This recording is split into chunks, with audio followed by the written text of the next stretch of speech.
what's up YouTube? What's up Broken Racers? I wanted to make this video. Been doing videos for about what, 2-3 years now. Never really went over what all I got done to the car, so I wanted to do that.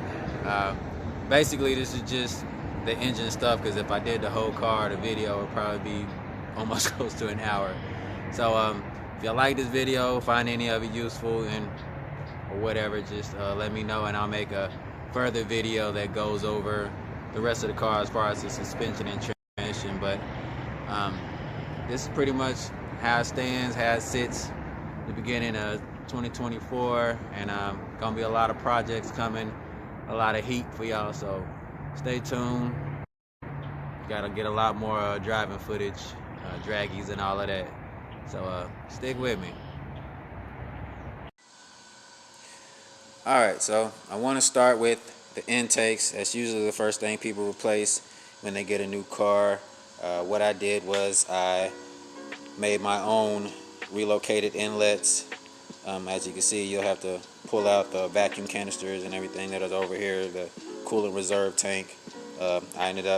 Originally I had the OEM one replaced back over here, but I went ahead and bought a Turner Motorsports unit. Looks a lot better, looks nice and clean, professional. But when I first did the inlets, they were 2 inches, and that's when I had the stock turbos, and I think I used it when I had the 17T turbos, and that worked pretty good. But when I went up to the Dynamic AutoWorks turbos, I wanted to make sure I had something that would be able to flow enough air to keep up with them, so I went up to a full 2.5-inch piping on there. Basically just got some 90-degree J-bends off of eBay and Amazon, cut them to fit, bought the silicone couplers that fit, and originally I had a cheap eBay no-name filters on there, but I got rid of those and upgraded to some K&N units to make sure there was enough flow going in so I wouldn't choke the turbos out. And along with that, when I replaced those, when I got the DAW turbos, I got aftermarket outlets to make sure that it could keep up with the job too.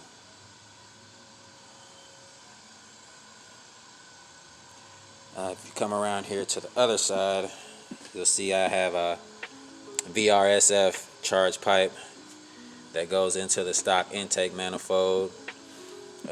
If you've been following my videos, you know that I've got a Doc Race intake manifold. I haven't put that on there yet. I want to wait until I get everything for the fuel system and fit it correctly before I bolt everything down, and then I might have to take it back off when I do some other projects that I have coming, and then I gotta buy all new gaskets all over again, so I don't want to do that more than once.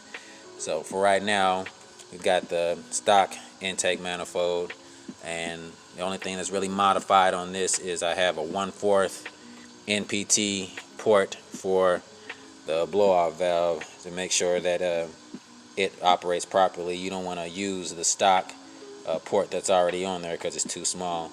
So, you know, if you're keeping your stock intake manifold, make sure you upgrade to that 1/4 NPT so that it operates properly.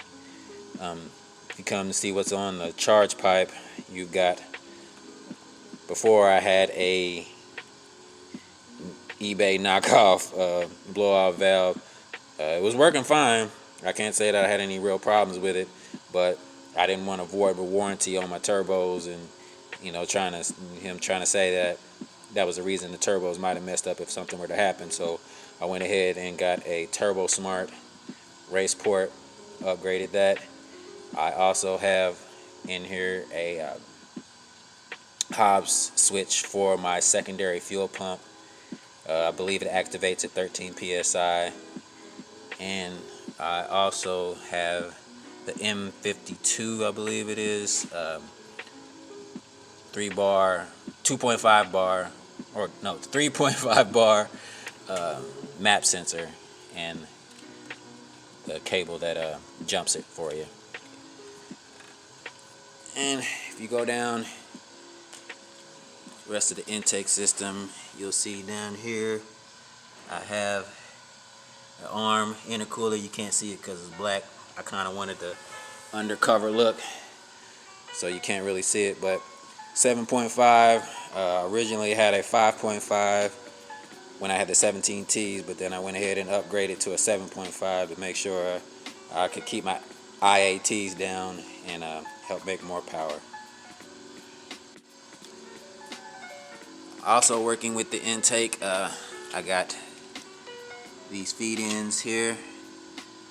Draw air in, which goes in to this Turner Motorsport plate, which catches the air and channels it around to the filters.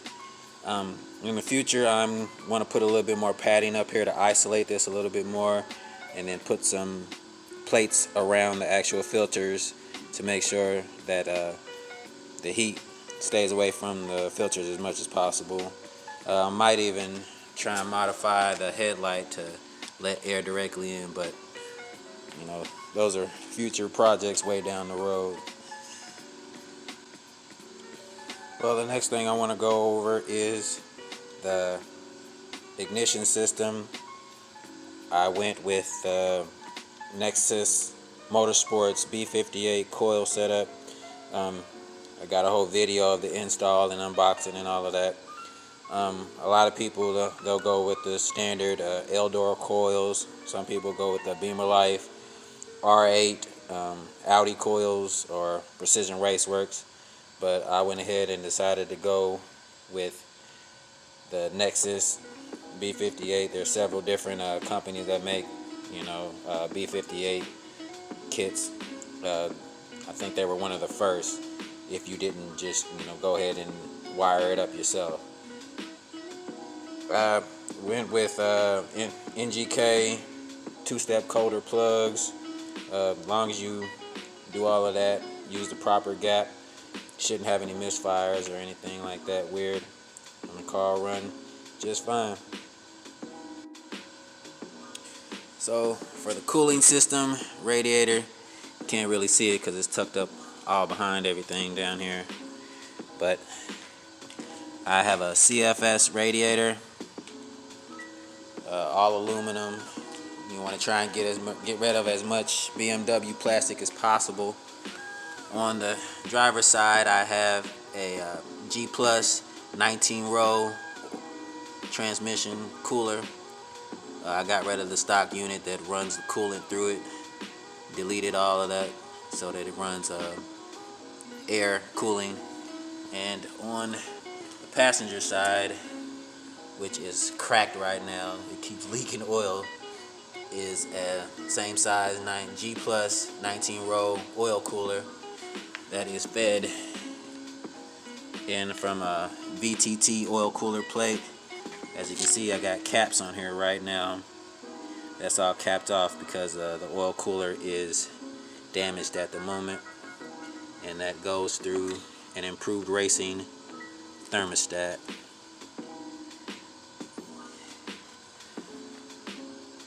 So you want to make sure you keep all your fluids cool. If your car is running well above stock numbers, stock performance, your stock cooling system probably won't be able to keep up. So that's definitely something you want to get in there and change out and upgrade.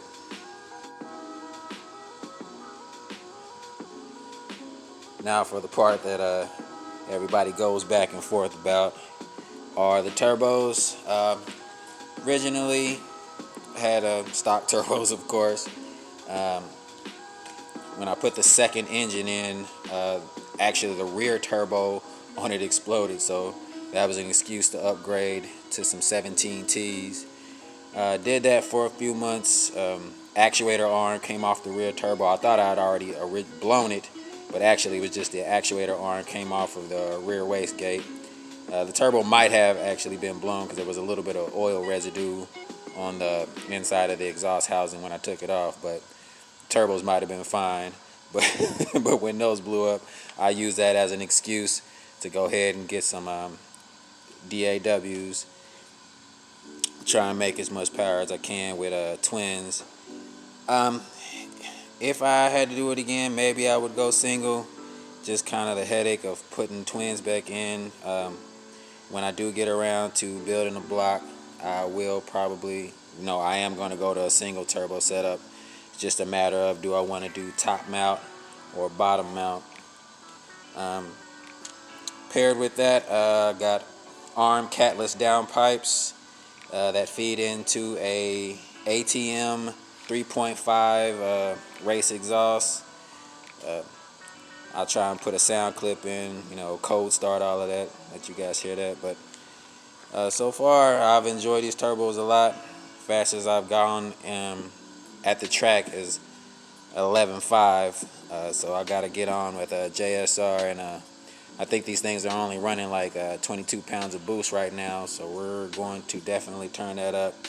I will definitely want to get a 30 psi kill tune with running full race gas. But first thing you got to do is change out that transmission so it doesn't blow up. Alright, so I want to get into the fuel system. That's probably the most complicated upgrade you'll probably run into with these cars. Between trying to get port injection and dealing with direct injection, you're going to want to run E85 of some sort, some type of blend, or just full E85.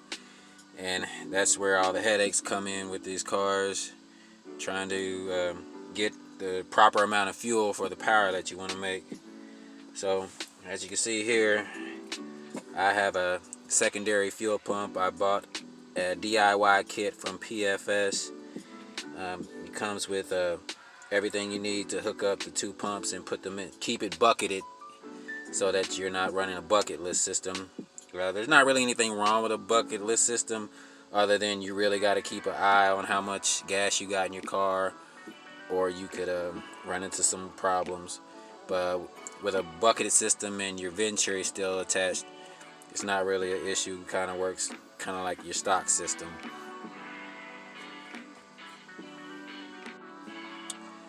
I got two pumps in here. The main pump was a 535, but that went out a couple of months ago, so I need to get another one. And the secondary pump was a 450 Walbro.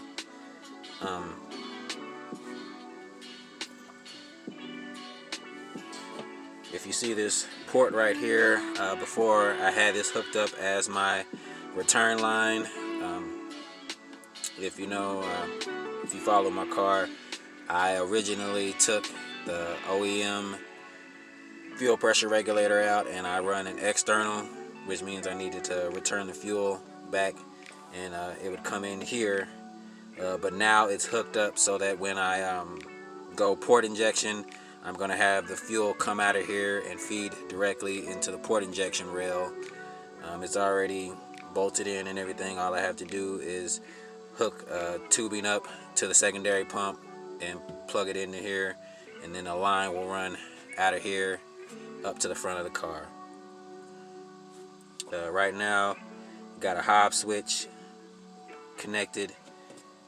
As I showed earlier, the Hobbs switch connect on the charge pipe. So that will be coming out, the Hobbs switch, and we'll be running motive reflex, probably off of a solid state relay, and that'll activate. I'm planning on getting the 10 psi pressure sensor, and that's going to run off the fuel rail, and that'll keep track and tell the engine when to activate the secondary fuel pump, and will work the secondary injectors for the port injection. Now over here on the opposite side, I got the Precision Raceworks fuel pressure regulator assembly, filter assembly. They have two different ones as far as I've seen. They got one that has a fuel pressure regulator built into it, and then they have the one like this that has the port just so that you can use it as a return line. So like I showed on the opposite side, used to be a return line, and now this is the return line, and it runs up to the front to the external fuel pressure regulator, and this feeds the fuel in. If you've ever tried to replace these things, you know how much of a pain in the ass it is to try and get the OEM line out of that plastic piece in there. But of course, this is just pull that back, pulls right out. Easy peasy. I really like the unit, like how it looks. Don't like the price on it, but it does its job, and it won't. Hopefully, it won't explode like the PFS unit that I had in there that this replaced. I'll put in a picture of what happened with that and why I ended up having to bite the bullet to get this. But yeah, I like it, and it flows a lot more fuel than the stock unit. Takes out that thick paper filter element that's in there, so now it has a freer flowing fuel filter element that is replaceable. So before with the OEM unit, you'd have to take out and replace the whole unit. With this, you just pull it out, unscrew it, and pop a new filter in. How long you down the line you own the car. A lot simpler, a lot easier. All right, coming from the back of the car, you would get up here. You can't see it, but I got a motor reflex. First thing you would run into would be the flex fuel sensor, and then it goes into a fuel filter. I believe it's 100 micron aftermarket fuel filter, and comes all the way up here to my Aeromotive fuel pressure regulator. I believe I have it set to around 80 psi, and it's hooked up rising rate. Vacuum tubing comes in here, comes out to this side, goes around into the high pressure fuel pump, and as you can see, I have a helix running off of that. Of course, if I'm running port injection, this guy's gonna get ditched probably, so probably be coming up for sale soon. And goes all the way up into the stock direct injection system. And if you peek down here at the bottom, right here, that is the return line. That runs all the way to the back and dumps back into the fuel tank. And the final thing I want to go over is the PVC system. As you can see, got a couple of eBay catch cans, one for the high side, one for the low side. Tubing connects around here at the inlet, plugs into the stock location, and then we have the other side here. And instead of buying a fitting that goes on there, just took some 3/8 hoses and replaced that, and then bought a 3-way that let me plugs it in. And as you know, I have the head ports plugged off. Basically just doing what's necessary to keep as much carbon off the valves. Going port injection will help deal with that. And the last piece would be the VTT vacuum relief valve. Just put that on there recently, and had to rig it a little bit to get it to work exactly like I wanted it to, but it's in there and it seems to be working. I haven't had any smoking out of the exhaust or anything weird like that, but yeah, that pretty much wraps up my mod list for the engine.